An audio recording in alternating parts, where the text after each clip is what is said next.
մոռանալով հայոց պատմությունը, հայ եկեղեցու հազարավոր տարիների պատմությունը հարձակվել է հայ եկեղեցու վրա, հայ ժողովրդի վրա, քանի որ ես միշտ եղել եմ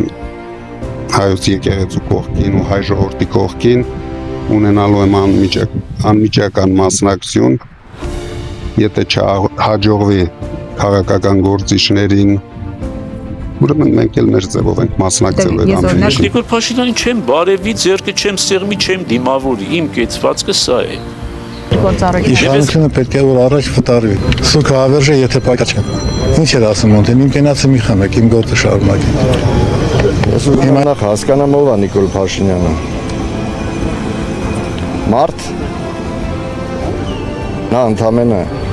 Սադանայի որդի։ Եվ ես որպես Աստծո որդի վերցրել եմ իմ վրա այդ խաչը, ասեմ, պարտականությունը նրան դուրս քշելու Հայաստան աշխարհից։ Նրանք որ եկան իշխանության, հենց առաջի օրվանից թե իր թիմը, թե ինքը, թե իր կինը բոլորը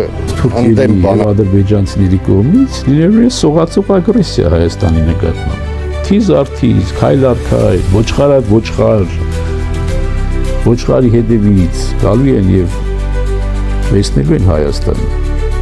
եւ դեմոգրաֆիկ պատկերը փոխելու են Հայաստանը։ Ես այդ մասին հազար անգամ ասել եմ, ես որ ասել եմ Հայաստան կդառնա Էրմենիստան, ես դա նկատում եմ, որ Հայաստանի Հանրապետություն անունը կմնա, բայց բովանդակությունը կդառնա այլևս ոչ հայկական։ Մեզ հաղթանակ անհրաժեշտ։ Բոլոր շերտերով ու բոլոր իմաստներով ազատագրվել է անհրաժեշտ։ Չարիքը մերժել է անհրաժեշտ, այդ չարիքի ձեռքը բռնել է անհրաժեշտ,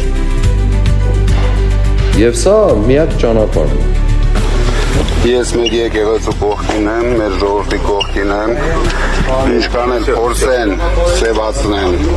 ոչ մի էլեկտրական ցանց, թքած ունեմ իրանց վրա էլ, իրանց էլեկտրական ցանցի վրա էլ, ամեն ինչ լավ ալնելու։